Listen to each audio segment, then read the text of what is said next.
What's up, what's up, what's up? AD, how are you? I'm Mrs. Dean. Mr. Dean right here. And we want to invite you into our home. Come. Coming to the za, za, za. Za, za, za. All right, it is showtime. Today we are rating none other than Alicia Keys and Swizz Beatz' $21 million La Jolla, California Cliffside mansion. This musical powerhouse has been married for 12 years, has a combined 16 Grammys and a joint net worth of $150 million. I believe the kids call that hashtag couple goals, or maybe they don't say that anymore. They probably think I'm a boomer. What's worse, a boomer or a Karen? Let me know in the comment section. Otherwise, I'm ready to get started. The view and the water, which feels so calming and peaceful. This is the perfect way to welcome people in. So people always ask me, when building a home, should I start with the architectural plans or finding the land first? In my opinion, always start with the land. The reason is, when you start with the land, you can build to the surroundings. You can maximize privacy, your views, your sun exposure. This here, it's a perfect example. It looks like it's hand sculpted, intentionally carved into the cliffside. It's like a piece of art. You couldn't do that if you just pulled the plan out of a drawer or, designed a house without having the land in mind. Everything was designed for the space, one of Wallace Cunningham's best. Because the view is your eye's focal feature, I like how they went with these earth tones in the living room. Almost every element in the room looks like an extension of the cliffs. I mean, even look at the chairs and pillows. They're all somewhat rock formations. It's very unique. Save the world, right? We definitely are. Save the world. Right, we're saving the world from here, too. Yeah. So this is one of the favorite places in the house. The house is an open layout, so you can really just experience it. I mean, look at those stairs. I bet those stairs cost $200,000, $300,000. All the glass, even the curved glass on the staircase, that's all custom. So unlike the living room where they went with the monochromatic color palette, I like how they've now transitioned to darker earth tones. You have the light limestone flooring that's continued, but you've got the dark oak cabinets and then these striking black granite countertops. Beautiful. I also like how it stair steps back down into the living room. Everything is designed to descend and draw your eye back towards the Pacific Ocean. For entertaining and friends and family, which is important. The dog definitely feels that he can drool on him because the amount of drool that I'm wiping up is kind of disrespectful, but we love you, Samba. I know. He's a big dog. He can't help it. This house is too nice to have a dog, especially a dog that's drooling all over your furniture. You could have a little dog, but I wouldn't have a big dog in this house. Oh.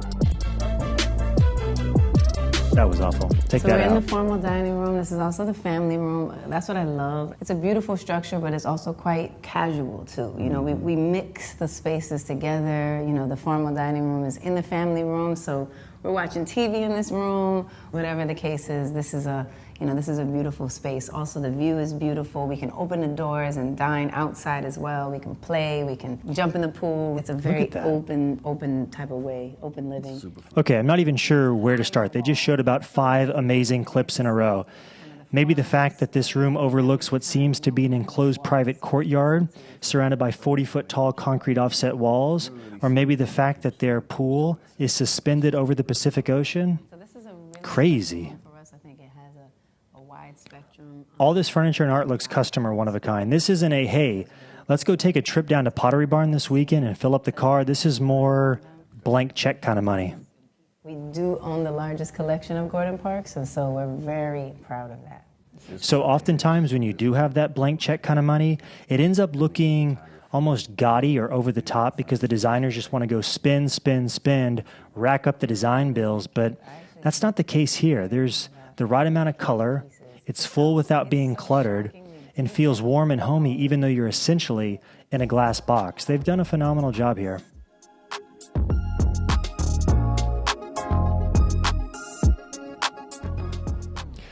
You see, with the amount of glass and concrete, this could have easily ended up looking like Google's new campus in Palo Alto, but they've done a nice job of making it feel homey and not like a office park. I guess we call this the library, we call it the piano room. Egypt practices piano. Could you imagine coming home, overlooking the Pacific Ocean, the sun setting, Alicia Keys on the piano? Life doesn't get much better than that. It's about keeping the warm colors because, this house is you know, the Iron Man house. So that means that it's, you know, it's kind of industrial in a way. It can be kind of cold. And these two are so cool. I mean, look at Swizz. You got to have the utmost confidence to be wearing pajamas, drinking scotch in this situation. I mean, I'm not mad at it. I'm just kind of jealous. I wish I could pull that off. You guys think I should wear something like this on a future episode? Piano is no way. My very first piano ever. So my son gets to play on my first piano. That's from when he was a kid. We had to put the stickers on the notes. And Were we so getting a that he concert? can remember where to place it. This has nothing to do with interior design, but I've actually attended an Alicia Keys concert. It was at the Houston Livestock Show and Rodeo.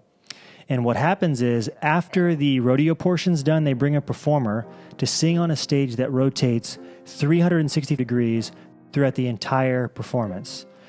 Needless to say, it is one of the worst concert venues in the country. The acoustics are awful, it echoes, and every single person around you is screaming at the top of their lungs. I go to a concert to listen to the paid performer, like Alicia Keys, not to hear you scream at the top of your lungs. And I say that as I've literally just spoken over Alicia Keys this entire time. I'm sorry. All right, you guys, I'm ready to rate this thing. Knowing these two are worth $150 million, I had high hopes. It delivered.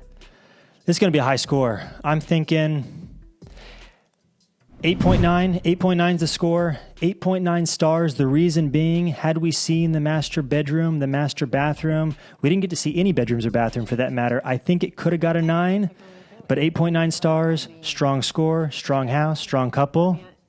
Za, za, za. See you on the next video. Like, comment, subscribe. Let me know what you think. I could be wrong. Talk to you later. Za, za, za.